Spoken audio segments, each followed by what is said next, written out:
Welcome to Informed Investor. Today, let's talk about something that touches every household in India, the FMCG sector.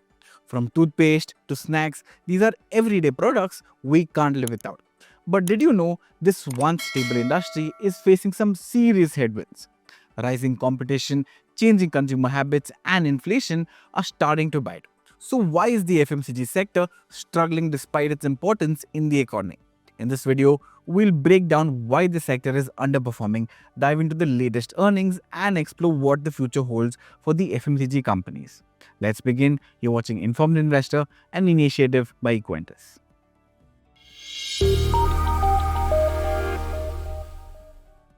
The fast-moving consumer goods sector is India's fourth largest sector and has been expanding at a healthy rate over the years because of rising disposable income, a rising youth population, and rising brand awareness among consumers. First, let's understand what the FMCG sector is all about. Fast-moving consumer goods refers to products that are sold quickly and at relatively low cost. Think of items like toothpaste, snacks, soaps, and even over-the-counter medicines. These are essentials that people buy frequently. FMCG products are sold in high volumes but at low margins. Companies profit through large-scale distribution, efficient manufacturing, and economies of scale, even though the profit per unit is small. What's important about FMCG is that it caters to essential consumer needs, things we can't do without. That's why the demand for these products is constant, even during economic downturns. The FMCG sector can be broadly divided into three main segments. First, food and beverages. This one's huge. We're talking about packaged foods, snacks, beverages, and staples like rice, flour, and pulses. Second is personal care. This includes everything from skin care, hair care, and toiletries to cosmetics. The third segment is household care, which includes things like detergents, cleaning agents, and air fresheners. Last but not the least is over-the-counter healthcare. Things like non-prescription medicines and health supplements. Known for its high turnover and low margins, the FMCG sector caters to consumers across all income levels, offering essential products that remain in demand regardless of economic conditions. Often seen as a barometer of consumer sentiment and economic health, this very sector meets the daily needs of millions. However, once a safe haven during economic turbulence, the FMCG industry now faces rising competition, evolving consumer preferences, and inflationary pressures that challenge its dominance in household essentials. Now, moving ahead, a comparative analysis of the FMCG sector's performance against the Nifty index over different time frames reveals some interesting insights.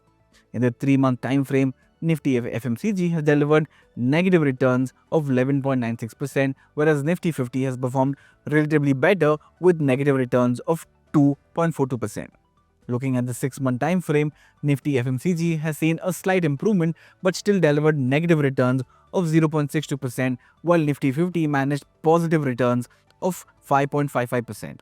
However, over the 1-year time frame, Nifty FMCG delivered a modest 4.61% return, whereas Nifty 50 outperformed significantly with an impressive 16.93% return. So why has FMCG been a laggard? Once touted as a defense sector in terms of economic turmoil, the FMCG sector has found itself struggling and facing significant challenges recently, leading to a notable underperformance. Remember when the pandemic hit and everyone was stocking up on essentials, that surge in demand was like a breath of fresh air for FMCG companies. But as we settled into the new normal, that initial excitement has fizzled out. Consumers are now returning to their old shopping habits instead of hoarding supplies. They're just buying what they need. This shift means that companies are seeing a drop in sales volumes because the panic buying days are behind us. Moreover, with the market being saturated, there has been a notable slowdown in repeat purchases. Now let's talk about inflation, a word that's been on everyone's lips lately. It's not a buzzword, it's having real effects on our wallets and on FMCG companies. The recent inflation numbers came in at 5.48%, a slight decrease from the 6.2% recorded in October 2024. What's even more alarming is that food inflation still remains high at 9% on the back of elevated food and vegetable prices. So what does this high inflation mean for the FMCG sector and consumers? Now, companies are grappling with higher costs for raw materials and production. When prices go up, it can squeeze the profit margins if they can't pass these costs on to the consumers. Companies often adopt measures such as price hikes, shrinkflation, and fewer trade schemes. Now, as price rises, consumers find their purchasing power shrinking. This means they're being more selective about what they buy, often leaning towards essential goods rather than splurging on premium products or discretionary spending. This trend is particularly evident in the urban areas where inflation has hit households' budgets hard. The combination of rising prices and reduced purchasing power has led to lower sales volume and lower margins for many FMCG products, impacting overall revenue growth for companies in the sector. Now, the rural economy is a vital component of the FMCG sector, contributing to sales. In fact, the rural industry accounts for a revenue share of 35% to overall annual sales. However, recent trends indicate an underlying problem, which is a decline in rural wages. Factors like poor agricultural yields and rising living costs have put pressure on rural incomes. When farmers and laborers earn less, they have less to spend on FMCG products. This, coupled with high unemployment, low government spending, and poor monsoon, which has forced them to cut back on their own spending, affecting sales for brands that rely heavily on rural markets. Then we have urban areas that have traditionally been strong markets for FMCG companies due to higher disposable incomes and consumer spending, and amounts for a massive 65% of overall annual FMCG sales. However, there was a notable slowdown in urban growth according to Nielsen IQ. While rural seems to have picked up, urban sales have declined slightly. Now, another important indicator that raises worries is the private final consumption expenditure from our GDP data. The PFCE component is defined as the expenditure incurred on the final consumption of goods and services by the residents' households. And this component accounts for almost 60% of India's GDP. With urban consumption declining, it certainly raises eyebrows going forward. Now, another factor affecting the FMCG sector is the emergence of local and private label brands, which has intensified competition within the FMCG sector. Local brands offer similar quality at lower price points, appealing to cost-conscious consumers who are looking for value amidst rising prices. Apart from that, the rise of direct-to-consumer brands have disrupted traditional retail challenges. This has led to a significant shift in consumer preferences towards local and private label brands such as Flipkart Supermart and Amazon-owned Solimo, which are generally able to offer better value as their costs are more manageable. Now, if we look at the second quarter results for fiscal year 25 for the FMCG sector, it revealed mixed outcome for major FMCG companies. But before that, let's look at the overall picture. The overall sector saw volume increasing by 4.1% and value growing by 5.7% in the July to September quarter of 2024. Now, let me explain this. Volume growth refers to the increase in the quantity of the product sold, while value growth reflects the increase in the sales revenue, which can be influenced by both price changes and volume sold. Amid this, rural demand grew at twice the pace of urban demand during this period. Rural demand witnessed 6% growth, while urban saw a subdued 2.8% growth. Now, if we look at the major players as well, they reported mixed performances. While companies like Marico, Colgate-Palmolive, and Godrej Consumer delivered strong top-line growth and bottom-line growth, others like Britannia and Dabur faced challenges, as you can see on the screen. But let's break this down and see what exactly happened and what the management had to say about this. Marico reported positive results, witnessing a volume growth of 5% and a revenue growth of 8%. Interestingly, they are market leaders in India, with a few of their products taking the first spot and a significant amount of market share. Talking about Colgate-Palmolive, they witnessed the domestic sales growing at 10% with strong gross margins and EBITDA margins at 68.4% and 30.9% respectively. Moreover, their core product, Colgate toothpaste, is one product that has a penetration level of 100% in urban areas and 99% in rural markets, showing the prominence and usage in everyone's daily lives. Now, what about the laggards and the FMCG companies that reported negative results? Dabur witnessed a drop in its revenue from operations, operating profits, and profit after tax caused by the slowdown in urban consumption ignited by heavy floods and natural calamities. This was evident through a decline in its key segments: a 8% decline in home and personal care sales, a 10% drop in healthcare sales, and a 21% drop in food and beverage sales. Lastly, let's talk about Britannia Industries, which also reported negative results. In its report, Britannia highlighted a notable slowdown in FMCG markets, especially in metro cities, which accounts for 30% of its FMCG sales. The drop in these regions is 2.4 times greater than in other areas. Additionally, Britannia also highlighted two key factors behind the slowdown. First, a rise in housing costs contributing 22% to the urban household budget. This is true as rentals in many cities have increased by up to 50% in a year. Second, inflation, especially in foods and essential household goods, has pressured the purses. Now, with all this at play, what about the road ahead for the third quarter of fiscal year 25? Though inflation dipped in November 2024 below the 6%, it has been elevated, led by cereals, pulses, and vegetables. There is no sign of a decline in input costs, which can lead to more price hikes. The government has also recently increased the import duty on crude and refined edible oil, leading to a 20% surge in edible oil prices, making the effective duty on crude oils to be 27.5%. This notable increase in commodity costs is further putting strain on companies, pressuring margins. Moreover, the prices of soaps, snacks, and personal care products are also expected to increase further. With all this at play, FMCG companies have planned more price hikes on their products if input costs rise. Take for example, Godrej Consumer, which to offset the costs have taken measures like price increases, reduced grammage of key packs, and reduced various trade schemes to tackle the ongoing issues. Moreover, Godrej Consumer has given its update for the upcoming third quarter. Godrej Consumer Products Management expressed cautious optimism about future performance. They noted while urban demand remains sluggish, rural markets are showing signs of recovery due to favorable agricultural conditions.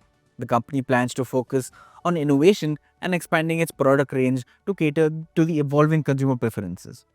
The regulatory environment for FMCG companies includes various compliance challenges related to product safety standards, labeling requirements, and advertising regulations. Companies must navigate these complexities while ensuring adherence to local laws and international standards. While the big companies can withstand turbulence, there was one instance recently where a small cap FMCG company has received a show cause notice from the SEBI.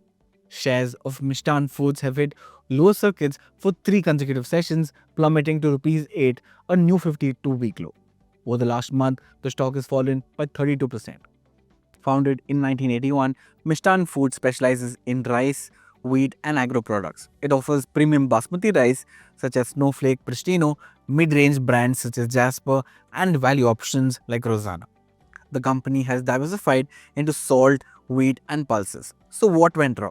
In September 2022, SEBI issued an interim order against Mishtan Foods and its promoter for financial mismanagement and fraudulent transactions, barring them from the securities market. Investigations revealed circular trading with fictitious buyers and shell companies, inflating financial performance on paper. Let's look at the key red flags.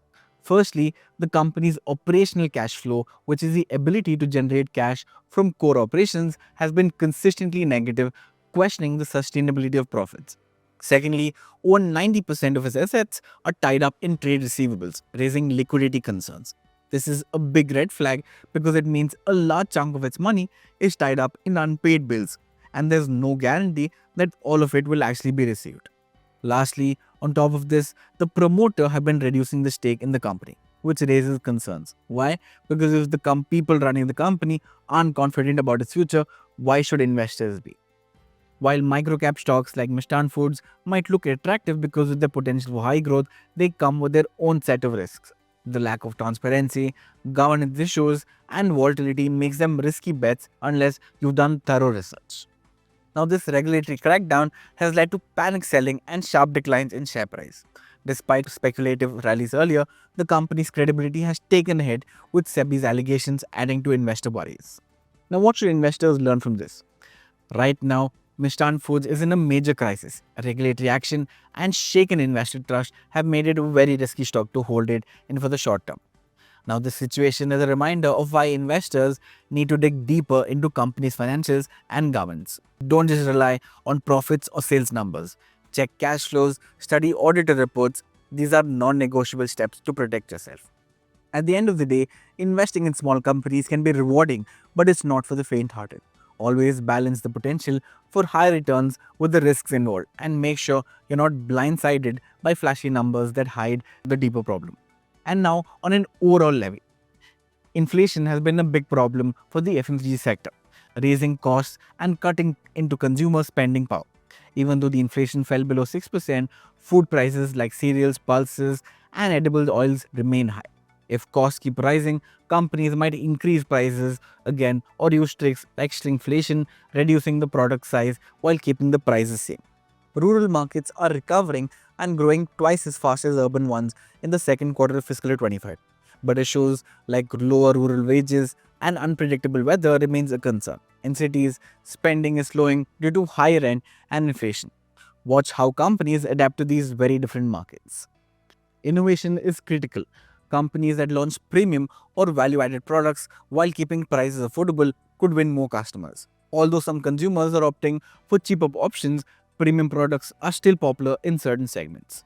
Now, not all companies are created equal in this sector. Some are adapting well and reporting solid growth while others are struggling.